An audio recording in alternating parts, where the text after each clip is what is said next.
और प्रियंका की ये यात्रा आगे बढ़ती हुई जो प्रयागराज से शुरू हुई है वो वाराणसी तक पहुंचेगी और इस पूरे सफर में न्यूज 18 इंडिया की टीम भी साथ में ही होगी। और खास एक और नाव जो साथ में चल रही है प्रियंका के, हमारे सहयोगी अरुण सिंह भी और अनुराग डांडा नजर बनाए हुए हैं। अरुण, जो बात अब जनता के बीच जाकर प्रियंका कह रही हैं, क्या संदेश देने की कोशिश है उनकी यहां पहुंचकर? देखिए, सबसे बड़ी बात है कि प्रियंका गांधी उत्तर प्रदेश की राजनीति बदलने आई हैं। पूर्वांचल की जिम्मेदारी उनको है, लेकिन राष्ट्रीय स्तर की बात वो कर रही है और सीधा निशाना प्रधानमंत्री नरेंद्र मोदी पर उनका है। चौकीदार नाम के अपने आगे लगाया है प्रधानमंत्री ने, क्योंकि राहुल गांधी चौकीदार शब्द को लेकर के किस तरह के नए एक तरह से मुहावरे गढ़ते हैं, एक नए वाक्य गढ़ते हैं। उन वाक्यों का जवाब प्रधानमंत्री ने इस तरह से दिया कि उन्होंने और उनकी कैबिनेट के तमाम सहयोगियों ने, बीजेपी के तमाम नेताओं ने अपने नाम के आगे चौकीदार लगाया और देश की सुरक्षा, देश की रक्षा, देश के लोगों की रक्षा करने के हित के लिए चौकीदारी करने की बात कही। अब प्रियंका गांधी ने कहा कि आलू उगाने वाले कुछ किसान उनसे मिलने आए थे, जिन्होंने कहा कि चौकीदार तो सिर्फ अमीरों के होते हैं, गरीबों के, किसानों के तो खुद उनको अपनी चौकीदारी करनी पड़ती है। तो एक तरह से उन्होंने जवाब दिया। हालांकि अभी से कुछ देर पहले हमने प्रियंका गांधी से पूछा कि प्रधानमंत्री जिस तरह से अपने नाम के आगे चौकीदार लगा रहे हैं, राहुल गांधी को जवाब दे रहे हैं। उन्होंने कहा कि उनका मन, वो चाहे जो अपने नाम के आगे लगा रहे हैं, उनकी मर्जी है। लेकिन प्रियंका गांधी ने एक सवाल जरूर उठाया कि चौकीदार अमीरों के होते हैं, यानी प्रधानमंत्री को कहीं ना कहीं जिस तरह से राहुल गांधी कारपोरेट से जोड़ते हैं, राहुल गांधी बड़े पूंजीपतियों से जोड़ते हैं, उसी राह पर प्रियंका गांधी भी हैं और उन्होंने चौकीदार शब्द को लेकर के प्रधानमंत्री पर निशाना साधा। ठीक कह रहे हैं आप, बिल्कुल अरुण। और इसके साथ ही अब अनुराग ढांडा का हम रुख करेंगे। अनुराग, अभी हमने सुना लगातार कांग्रेस पार्टी से प्रियंका गांधी की सक्रिय राजनीति में एंट्री को लेकर सवाल होते रहते थे, लेकिन आज उन्होंने जनता के बीच इस बात का भी उत्तर दिया। उन्होंने कहा, मैं तो आराम से घर बैठ सकती थी, लेकिन मैंने ऐसा नहीं किया, हालात अच्छे नहीं थे, मुझे बाहर आना पड़ा। प्रियंका कुछ कह रही है, सुन लेते हैं। एक किसान भाई ने मुझे कहा, देखिए चौकीदार तो अमीरों के होते हैं, हम किसान अपने खुद चौकीदार।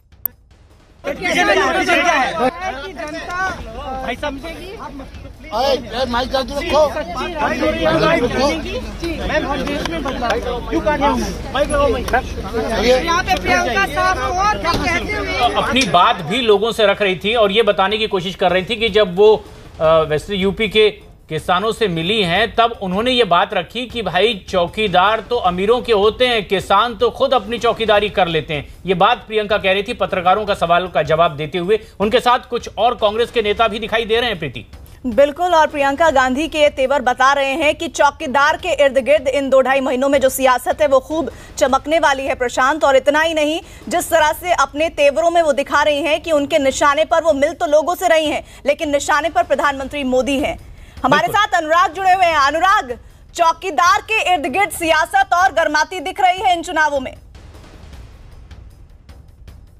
देखिए, बिल्कुल मुद्दा वही है जिसको राहुल गांधी ने पहले खड़ा करने की कोशिश की और प्रधानमंत्री उसका जवाब दे रहे हैं। अब इस पूरी जो चौकीदार की जो लड़ाई है उसमें प्रियंका गांधी भी अपने इस कमेंट के साथ कूद गई हैं कि चौकीदार तो अमीरों के होते हैं, गरीबों को या किसानों को तो अपनी चौकीदारी खुद करनी पड़ती है। तो एक तरीके से निशाना प्रधानमंत्री पर साध रही हैं और दूसरी तरफ जमीन से जुड़ने की कोशिश कर रही हैं। यहाँ सिरसा में जो कि तीसरा पड़ाव था यहाँ पर प्रियंका गांधी की गंगा यात्रा का, वहां पर उन्होंने बाजार में पदयात्रा भी की, बाकायदा एक दुकान पर गई, लोगों से मिलने, बात करने की कोशिश की, ये दिखाने की कोशिश की कि वो इन्हीं लोगों में से एक हैं और निशाना सीधे जो पॉलिटिकल निशाना है वो सीधे प्रधानमंत्री और उनके मुद्दों पर उठाती हैं। तमाम लोग भी हैं। आज इनके शहर में प्रियंका थी, यहाँ प्रियंका गांधी आई थी। आपको लगा कुछ फर्क है, कुछ लोगों में एनर्जी है, कुछ ऐसा महसूस हुआ? जी सर, प्रियंका जी कहने से ऐसा लग रहा है कि युवा भी उनके साथ जुड़ना चाह रहा है। जो भी समस्याएं हैं राहुल जी उठा चुके हैं उसको, लेकिन प्रियंका जी युवाओं से उसको जोड़ने का काम कर रही हैं। नहीं, लेकिन आज जिस तरीके से पदयात्रा कर रही थी प्रियंका गांधी, आप लोगों को लगा कि कुछ असर उसका हो पाएगा, कुछ असर डाल पाएंगे प्रियंका गांधी? कुछ ना कुछ तो जरूर होगा। अब आए हैं, उसका तो नतीजा तो मिलेगा ही, फल तो मिलेगा ही। आए हैं यहाँ पदयात्रा से, आए हैं नाव से, आए चल रहे हैं, कुछ ना कुछ तो उसका नतीजा जरूर मिलेगा। कुछ न कुछ उसका नतीजा मिलेगा, ये कहने की कोशिश जो तमाम युवा यहाँ पर हैं आज सिरसा में जिस तरीके से पदयात्रा की, वो आप एक तरीके से स्टेटस सिंबल है, अपने तरीके से बताने की कोशिश कर रही हैं प्रियंका गांधी कि उनका राजनीति करने का तरीका अलग है, और अलग अगर तरीका है तो उसमें मुद्दे भी अलग होने चाहिए। और इसलिए लोगों से कह रही हैं कि आप मुझसे जुड़िए, मुझे अपने मुद्दे बताइए। स्टूडेंट से बात करती हैं वोट पर, उसको नाम देती हैं कि वोट पर चर्चा हो रही है। पदयात्रा कर रही है, बाजार में जाकर वहां लोगों से मिल रही हैं। कोशिश एक ही है कि पॉलिटिकल निशाना प्रधानमंत्री और उनकी सियासत के इर्द गिर्द रहे, और दूसरी तरफ जमीन पर कांग्रेस को खड़ा करने की कोशिश हो। और ये समझा भी जा सकता है, लेकिन अरुण, जिस तरह से ये कोशिश लगातार चल भी रही है कि कैसे अब चुनाव में ज्यादा से ज्यादा लोगों को मतदाता के तौर पर आकर्षित किया जाए। प्रियंका शुरू में यह कह रही थी कि दरअसल वो गंगा किनारे बसे लोगों के दर्द को, मर्म को समझने की कोशिश करेंगी और इसीलिए वो ये गंगा यात्रा कर रही हैं।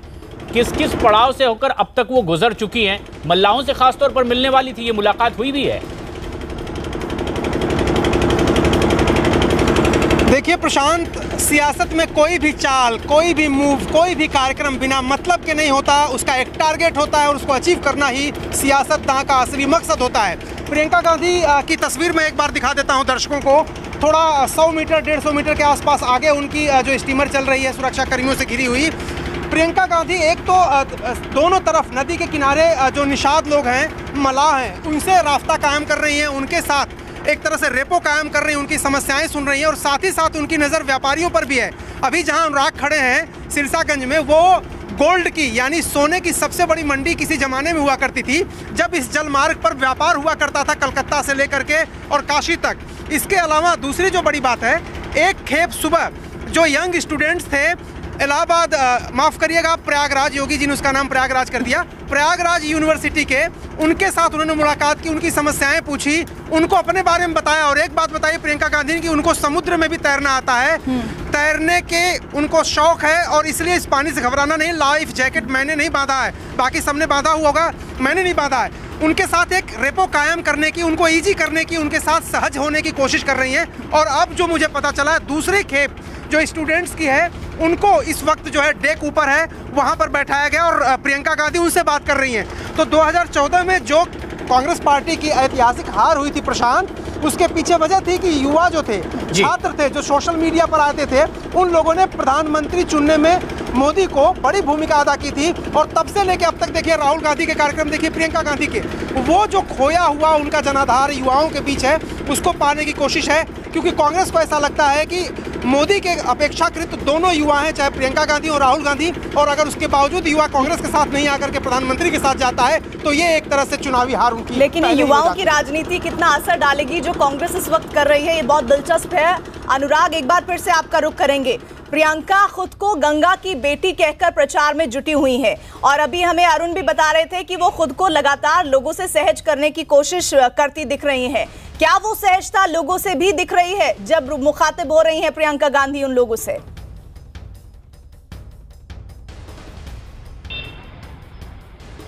अनुराग, देखिए बिल्कुल वो सहजता लोगों में भी नजर आ रही है, क्योंकि जिस तरीके से सिक्योरिटी से बाहर निकलकर प्रियंका एक एक दुकान पर गई, जिस तरीके से लोगों से बात की, वो अपना एक अलग अंदाज छोड़ना चाहती हैं लोगों के बीच में, ताकि लोग ये ना कहें कि बहुत हाई फाई नेता हैं, हवा में उड़ती हैं, लोगों से बात नहीं करती हैं। वो एक अलग इमेज अपनी बनाना चाहती हैं और इसलिए लोगों के बीच पहुंच रही हैं। जहां रास्ते में मंदिर आता है, मंदिर में जाती हैं, जहां पर यहाँ एक गेस्ट हाउस से धर्मशाला टाइप है, वहां पर गई, वहां लोगों को संबोधित किया।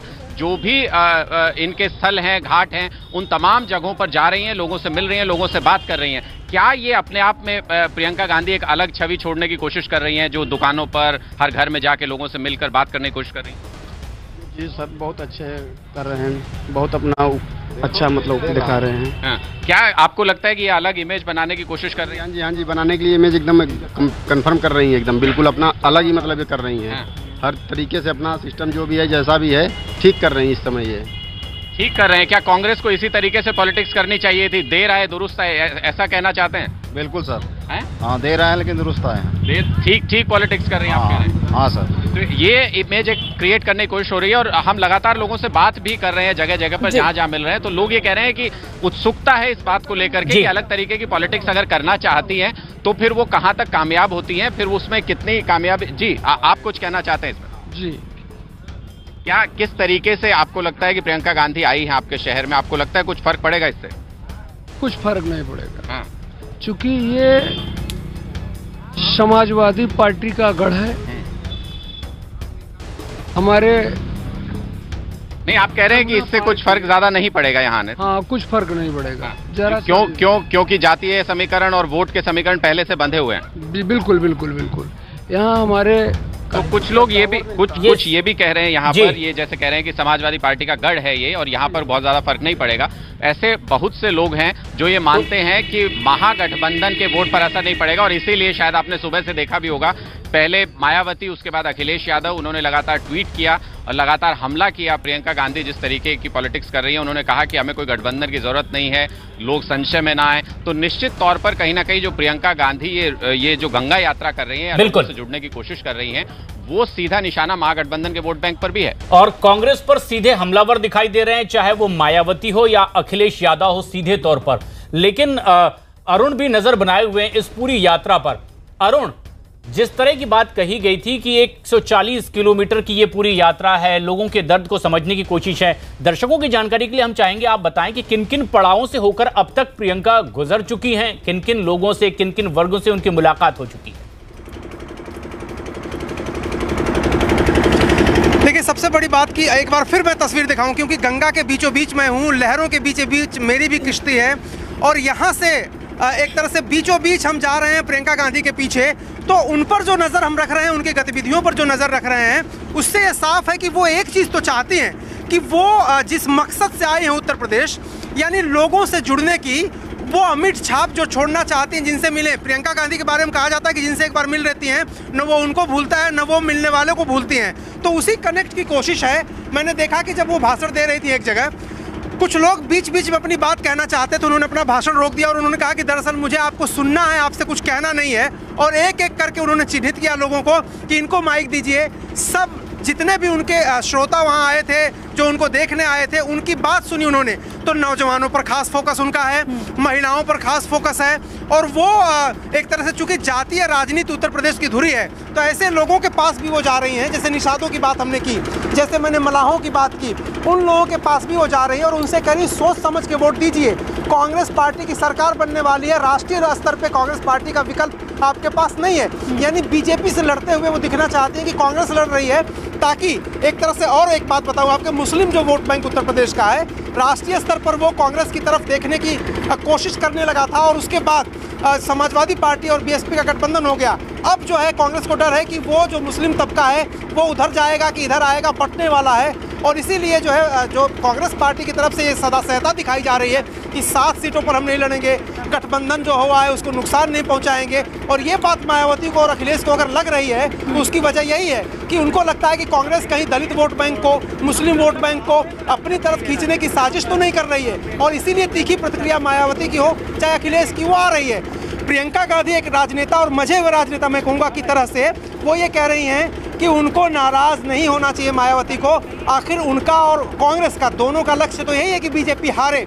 हालांकि उनकी पार्टी के जो और ज़्यादा मैच्योर नेता हैं, गुलाम नबी आज़ाद ने कहा कि उनको जो कहना है कहें, हमको जो करना है करेंगे। ये भाषा कम से कम इस्तेमाल प्रियंका गांधी नहीं कर रही हैं, क्योंकि उनको पता है कि 2019 के चुनाव के बाद राहुल गांधी को मायावती की जरूरत पड़ सकती है, अखिलेश की जरूरत पड़ती है, या अखिलेश और मायावती को राहुल गांधी की जरूरत पड़ सकती है। लेकिन मायावती का डर स्वाभाविक है और वो डर इसलिए है, जैसा आपने जिक्र भी किया, क्योंकि कोर वोटर मायावती का भी वही है जो एक समय में कांग्रेस का रहा है। और ये डर इसीलिए भी लाजमी है और जिस तरह से लगातार आक्रामक मायावती कांग्रेस को लेकर दिख रही हैं वो स्पष्ट भी हो रहा है। अनुराग हमारे साथ जुड़े हुए हैं। अनुराग, अभी एक बात का और जिक्र मैं कर रही थी, अरुण भी बता रहे थे, अभी निषाद समुदाय से भी मुलाकात की जानकारी हम दे रहे हैं दर्शकों को कि प्रियंका मिल रही हैं, छात्रों से भी मुलाकात कर रही हैं। अपने ऊपर कई हमले हुए हैं प्रियंका गांधी पर, जिस पर वो समय समय पर एक एक करके जवाब दे रहे हैं। लेकिन प्रियंका इस तरह से लोगों से मिल रही है, लोगों का रिस्पॉन्स भी अच्छा मिल रहा है। क्या कांग्रेस पार्टी वोट कटुआ पार्टी साबित होगी या इस गंगा के किनारे लोगों से मिलने के जरिए जो वोट का प्रतिशत है वो बढ़ने के साथ साथ सीट में भी तब्दील होगा? देखिए, इसको दो तरीके से समझने की जरूरत है। एक कि जो भी कांग्रेस का वोट शेयर बढ़ता है उसका सीधा नुकसान महागठबंधन को हो सकता है, क्योंकि वही वोट शेयर कांग्रेस के पास है, वही वोट शेयर महागठबंधन के पास है और उन्हीं को दोनों निशाना बनाने की कोशिश करते हैं। हालांकि ये जरूर साफ है, जिस तरीके से कांग्रेस ने 7 सीटें छोड़ी, महागठबंधन ने रायबरेली और अमेठी की सीट छोड़ी, तो ये जरूर साफ है कुछ सीटों पर टेक्टिकल अंडरस्टैंडिंग हो चुकी है, कुछ सीटों पर और हो सकती है। जहां बड़े नाम कांग्रेस के लड़ेंगे वहां हो सकता है समाजवादी पार्टी और बसपा का गठबंधन कमजोर कैंडिडेट दे दे, जहां पर सपा बसपा के स्ट्रांग कैंडिडेट होंगे वहां कांग्रेस कमजोर कैंडिडेट दे दे। इस तरीके की अंडरस्टैंडिंग हो सकती है, क्योंकि दोनों जानते हैं कि उसका नुकसान एक दूसरे को होने वाला है। दूसरी तरफ अगर आप देखें, दूसरी बात जो समझने की है वो ये कि कांग्रेस अभी के चुनाव के लिए तैयारी नहीं कर रही है। लोकसभा चुनाव में कोई बहुत बड़ा उलटफेर होगा ऐसा कांग्रेस नहीं मानती है, क्योंकि राहुल गांधी ने साफ कहा कि जो 2022 में विधानसभा चुनाव होने हैं उसके लिए कांग्रेस अपनी तैयारी कर रही है। और अगर प्रियंका उत्तर प्रदेश की राजनीति में कांग्रेस की पैठ बनाने में या अपना वोट शेयर बढ़ाने में कामयाब हो जाती हैं,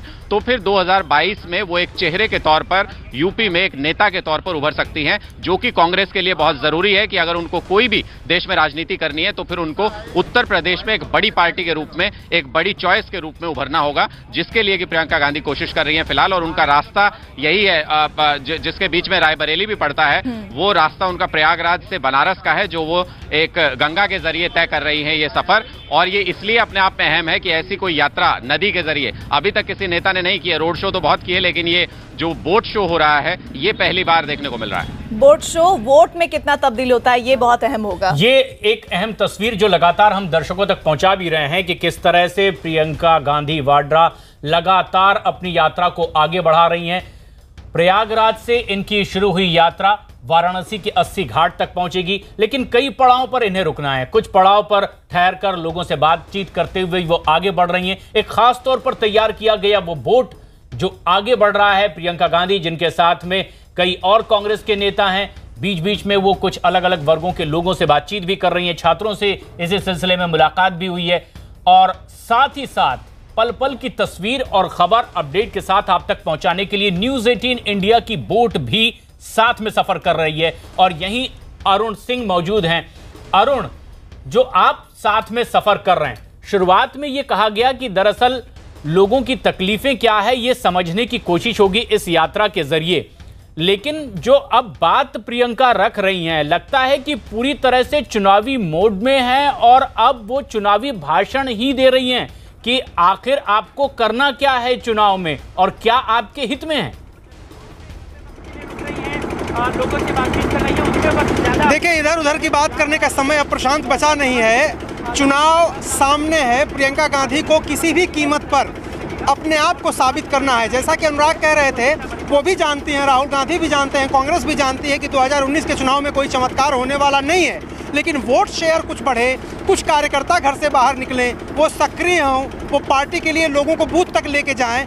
ये सब बातें अगर होती हैं, एक बुनियाद बनती है, एक जोश कार्यकर्ताओं में आता है, तो 2022 जिसके पूरे इम्कान हैं और जो सूत्र बताते हैं कि राहुल गांधी ने मन बना लिया है कि प्रियंका गांधी को मुख्यमंत्री के तौर पर वो प्रोजेक्ट करेंगे उत्तर प्रदेश में और उसके बाद पार्टी को खड़ा करने की बात करेंगे। वो एक बुनियाद बनाने की जो कोशिश प्रियंका गांधी की है वो इसी चुनाव में दिख जाएगा। आप अगर सोचिए, प्रियंका गांधी के आने का कोई फर्क नहीं पड़ता है लोकसभा चुनाव में, तो प्रियंका गांधी के ऊपर किस तरह का ठप्पा लगाया जाएगा विरोधियों द्वारा, ये बात प्रियंका भी जानती हैं। प्रियंका गांधी को तुरूप का इक्का कहा जाता था। प्रियंका गांधी में अक्स बहुत लोग देखते हैं इंदिरा गांधी का, कांग्रेस के कार्यकर्ता भी और फेंस सीटर जो वोटर होते हैं वो भी। तो अगर उन्होंने अपने आप मेटल प्रूफ नहीं किया, अगर उन्होंने एक नेता के तौर पर खुद को स्थापित नहीं किया, अगर लोगों को खींचने और वोट खींचने में कामयाब नहीं हुई, तो आगे चल के उनके सामने मुश्किल आएगी। ये बात प्रियंका गांधी जानती है, इसलिए पूरी तैयारी से उन्होंने कैंपेन लॉन्च किया। और ये जो यूनिक कैंपेन है, अलबेला, अनोखा, अकेले तरह का कैंपेन है, वो उसी लिए है कि पहली बार में ही जो है लोगों की नजर पड़े, कार्यकर्ताओं में जोश आए, मीडिया में कवरेज तो मिले। हम ये तो कह ही सकते हैं अनुराग की सेंटर ऑफ अट्रैक्शन इस वक्त कांग्रेस का उत्तर प्रदेश में प्रियंका गांधी वाड्रा बनी हुई है। लगातार अनुराग भी हमारे साथ जुड़े हुए हैं। गंगा सियासत का इस वक्त हॉट टॉपिक है। अनुराग कुछ बता रहे हैं हमें इस वक्त। प्रियंका गांधी वाड्रा पदयात्रा करते हुए सिरसा उनकी गंगा यात्रा का तीसरा पड़ाव, जहां पर वो पदयात्रा कर रही हैं और इस पूरे कस्बे में घूमते हुए लोगों से मिल रही हैं। जगह जगह बच्चों के साथ सेल्फी, बच्चे उनके साथ सेल्फी ले रहे हैं और ये देखिए तमाम लोगों से बात करते हुए आगे बढ़ रही हैं। साथ ही उनके समर्थक, पुलिस का पूरा बंदोबस्त, लेकिन तमाम सुरक्षा घेरे के बाहर जितने भी लोग यहाँ पर प्रियंका गांधी को नजर आ रहे हैं रास्ते में, उन सबसे मुलाकात और बात करते हुए प्रियंका गांधी आगे बढ़ रही हैं। चाहे वो छोटे छोटे बच्चे हों या जो यहाँ पर स्थानीय लोग हैं उनसे मिलते हुए।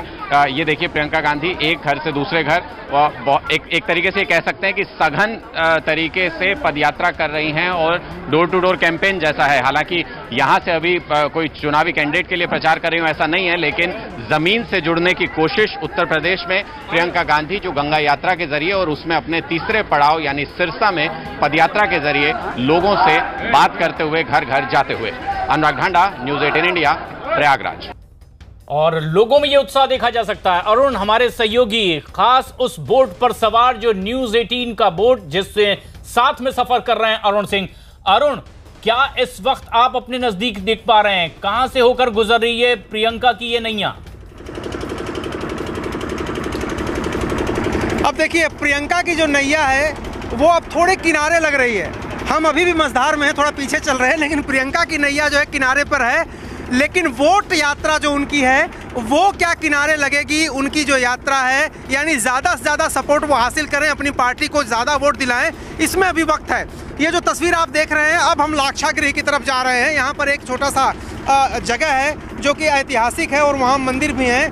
इसके बाद वो सीतामढ़ी एक जगह है, वहाँ जाएंगे और वहीं पर नाइट हाल्ट भी उनका है। यानी यहाँ से न वो बनारस जाएंगी रात में रुकने के लिए और न ही वो इलाहाबाद आएंगी, वो वहीं पर रुकेंगे स्थानीय लोगों के साथ और संवाद करेंगी। जो स्थानीय लोग हैं, कांग्रेस के कार्यकर्ताओं को बुलाया गया और हमें जो बताया गया है रात में 9 से 10 बजे तक उनका पैक कार्यक्रम है, प्रोग्राम है। वो तमाम समूहों से, कुछ सेल्फ हेल्प ग्रुप के लोगों से भी मुलाकात उनको करनी है और ख़ास तौर से पार्टी के जो पुराने नेता थे, कार्यकर्ता जो नेपथ्य में चले गए थे, पर्दे में चले गए थे, उनको मिलने का भी उनका कार्यक्रम है ताकि उन पर मरहम लगाया जा सके। देखिए, एक जो पुराना नेता होता है उससे कई लोगों की सहानुभूति होती है, अगर उसकी उपेक्षा होती है तो कई लोगों को उसका दुख होता है कि कार्यकर्ताओं की पूछ नहीं हो रही है।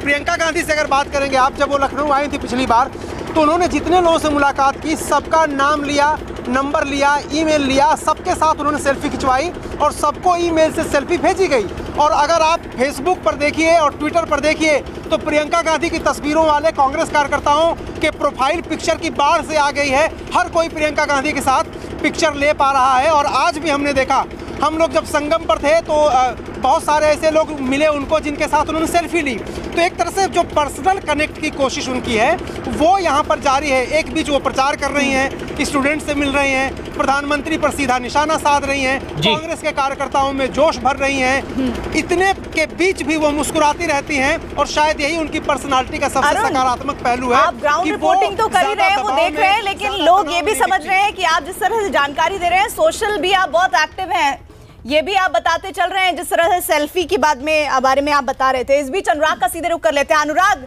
सियासत का हॉट टॉपिक इस वक्त गंगा है। 2014 में प्रधानमंत्री ने जब कहा था कि मैं यहाँ आया नहीं हूँ, गंगा मैया ने बुलाया था, तब हम लगातार ये देख रहे थे कि कैसे बीजेपी को गंगा सियासत का जो टॉपिक बना हुआ है उससे फायदा हुआ।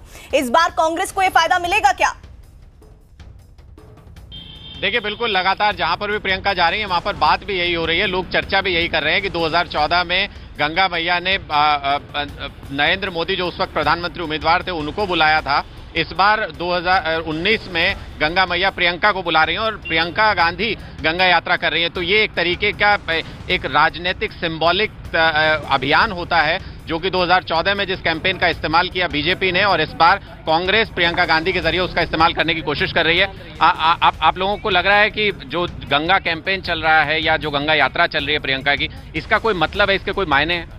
मेरा मानना है कि ये सब सिर्फ चोचलाबाजी है और पूर्ण बहुमत में माननीय नरेंद्र मोदी जी आएंगे, क्योंकि जो जिस तरीके से एयर स्ट्राइक हुआ वह युवाओं में एक जोश भरता है और विकास का कार्य एक अचानक कोई भी विकास का कार्य। आज प्रियंका गांधी ने यह भी कहा प्रधानमंत्री को जवाब देते हुए एक तरीके से कि चौकीदार तो जो होते हैं वो अमीर लोगों के होते हैं, किसानों को तो खुद ही चौकीदारी करनी पड़ती है। नहीं, हम लोग अगर युवा भाई जवाब देना चाहेंगे कि आम आदमी भी चौकीदार है भाई। अगर हम चौकीदार की बात करेंगे तो हम भी अपने घर का एक रक्षक। यही तो प्रियंका गांधी कह रही थी कि आम आदमी को तो खुद ही चौकीदारी करनी पड़ती है, चौकीदार तो अमीर लोग रखते हैं। नहीं, ऐसा नहीं है। चौकीदार अगर उनके भाषा में देखा जाए तो क्योंकि वो एक रिहायशी और वो बड़े स्तर पे सोचती हैं, हर आदमी अपने घर का एक चौकीदार है तो हर युवा भी चौकीदार है। और देश इनका कहना है कि बहुत ज्यादा फर्क नहीं पड़ेगा। एक शब्द का जो इस्तेमाल किया है कि चुनावी चौचलेबाजी है, वो इन्होंने कहा।